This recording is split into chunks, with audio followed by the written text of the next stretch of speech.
you awake? I thought I heard you get up. Yeah, I'm awake. Sorry, I just can't sleep. Are you thinking about him? Yeah, a bit. Usually get back to sleep, my love. I'm fine. No, it's okay. What else is on your mind? I don't know. It seems weird, but I had one of the most vivid dreams of my life. I saw a fox on a snowy mountain, just looking confused and worried. Those eyes. I can't get those eyes out of my head. She was running in the windy snow, looking for something.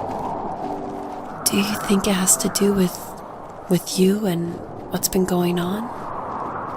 I don't know. It was just a dream, Rachel. They're not meant to make sense. A lot's happened the past couple days, that's all.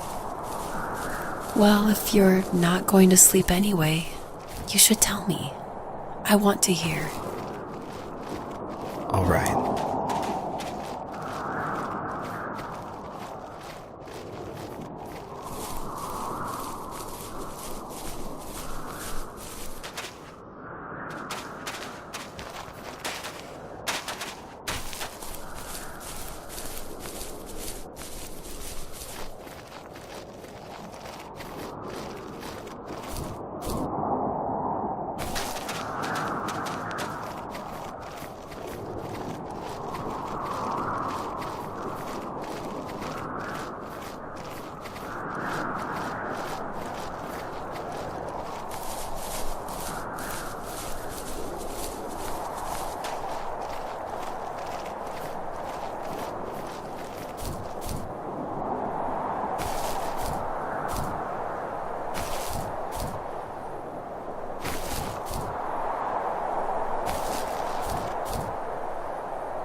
So, not far from her home, she followed that path to something unexpected.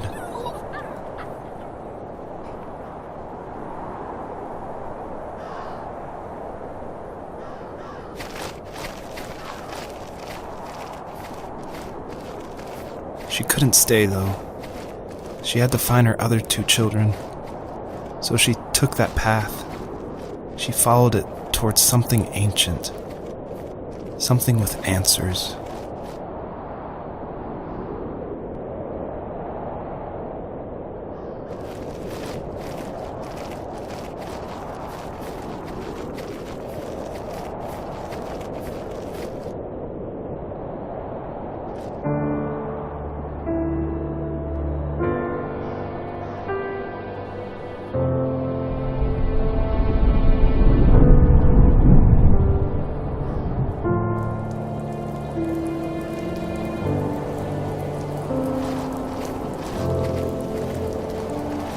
The fox looked high and low, searching for any sign of her cubs.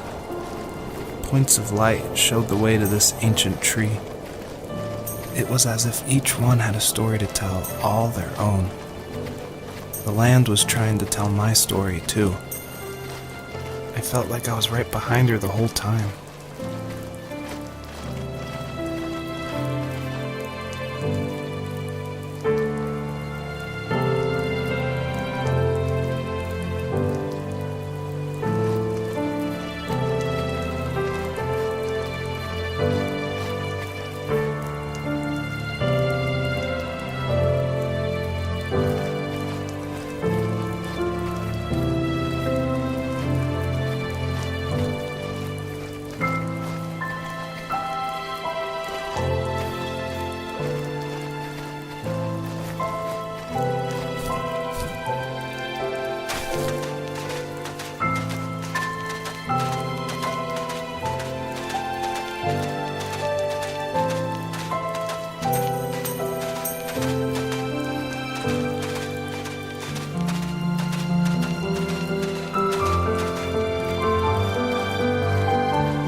As a kid, did you ever do show and tell in your class? Yeah, I think I only did it once, when I was in the 4th grade. You know how my life was around then. I wanted to show my class what helped pass the time and distracted me, so I brought a dozen paper cranes I had made.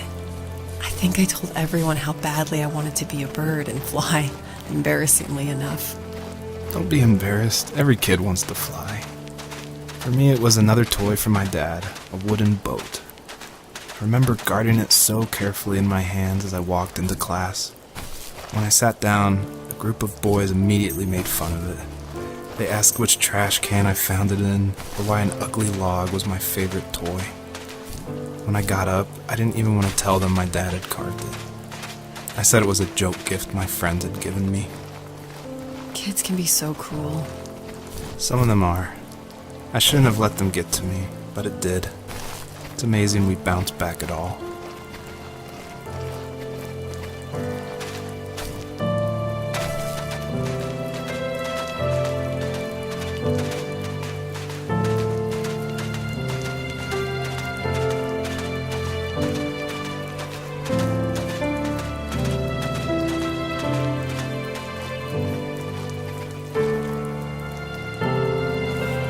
Do you remember what my dad did for a living? Wasn't he like a lumberjack? That's one way of putting it. If wood was a canvas, then a carving knife was his paintbrush. Even after working a 50-hour week, even after his hands were more splinters than skin, he would bring home the nicest piece of Alaskan weeping cedar and make me toys.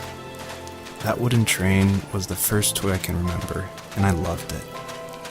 I just knew from a young age I was going to be a lumberjack, like my father.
Usually those kids would leave me alone, but somehow they could tell I was different.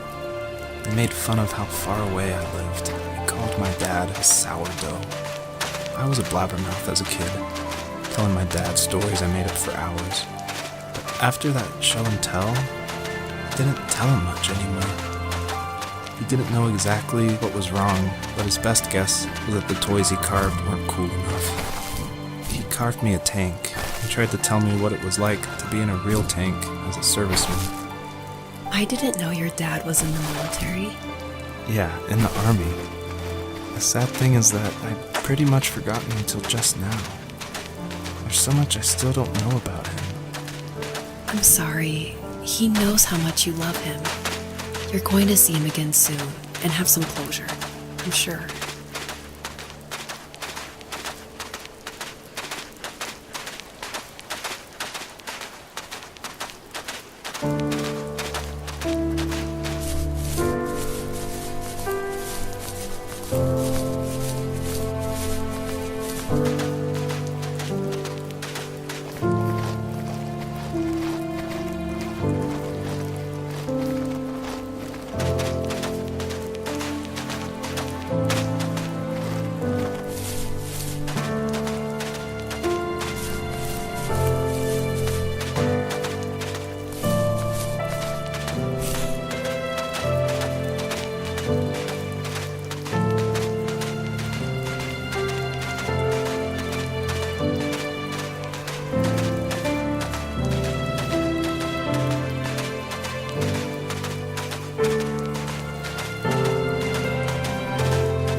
The older I got, the more I withdrew. I asked myself, why talk to anybody anyway? Why bother when I'm happy by myself? I started drawing a lot, mostly animals I saw in the woods by my home. I then imagined designing my own hideouts with things like TVs and pantries full of chips and cookies. I think that idea of leaving home and drawing blueprints started my career. I found a lot of solace in that. I'm not surprised, but I did the same thing, you know? There's something special about having a place to call your own. And now look at us. Well, if you count renting in an overpriced city. It's as close as we can get for now.